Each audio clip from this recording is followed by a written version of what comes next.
Welcome to Deep Dive Dialogues, your weekly journey into the ideas shaping our future. I'm your host, Isabel, and today we are tackling a paper that made me laugh out loud when I first read the title.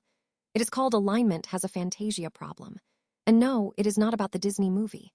Joining me to unpack this are two brilliant minds.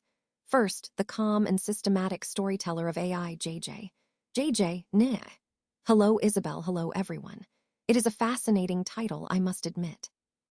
Ji-young, do it. Let us get into the mess.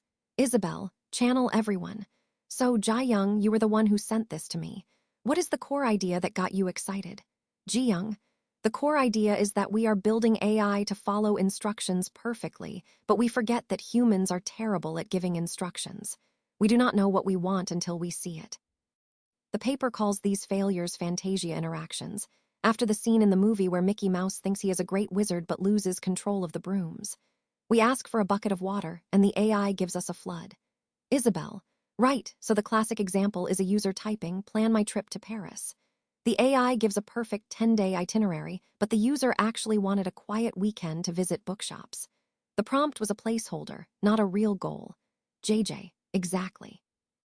And this is where my field, alignment research, has a blind spot.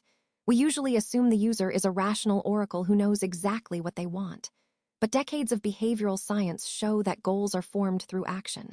You do not know you want a cozy bookshop trip until you see the Eiffel Tower itinerary and feel a pang of disappointment. Isabel, so the AI is aligned to the letter of the prompt, but not the spirit. Ji-young, precisely. And the paper argues that the solution is not to make the AI better at guessing, but to make it a cognitive partner. It should help the user form their intent through time. Think of it like a good therapist or a good editor. They do not just answer your question, they ask clarifying questions that help you discover what you actually mean. Isabel, that sounds lovely, but how do you train an AI to do that? Current models are optimized for immediate helpfulness. If I ask for a trip to Paris and the AI says, wait, what kind of trip? Are you traveling alone? What is your budget? I might get annoyed. JJ, that is the tension. The paper calls this the Fantasia failure mode. The AI is so eager to be helpful that it skips the exploration phase. It gives you a solution to a problem you have not fully defined. And because the solution looks good on the surface, you accept it.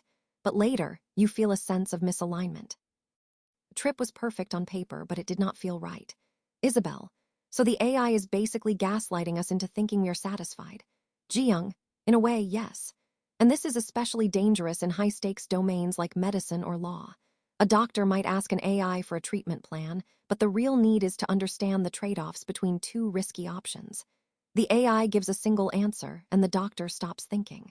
The paper argues we need to design for uncertainty, not for certainty. Isabel, JJ, you work on this stuff. Is there a technical path to building a Fantasia-resistant AI? JJ, I think so.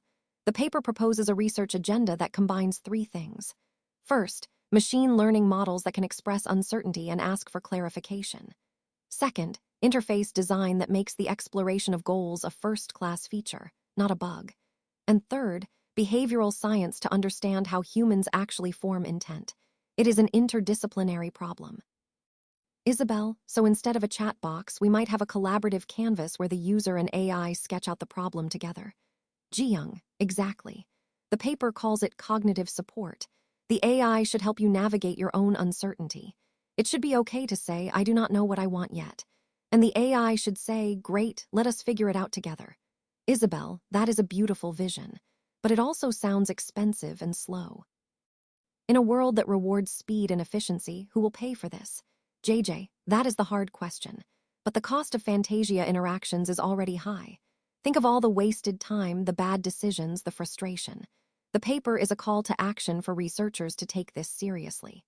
Ji-young, and for users to demand better. We should not accept a tool that gives us a perfect answer to the wrong question. Isabel, well, this has certainly given me a lot to think about. I will never look at a simple prompt the same way again. Thank you both for a fantastic discussion. JJ, thank you, Isabel. Ji-young, thank you, Isabel. And thank you for listening, everyone. If you want to read the paper, the link is in the description. Until next time, keep asking the messy questions. Bye-bye. JJ, bye. Ji-young, bye.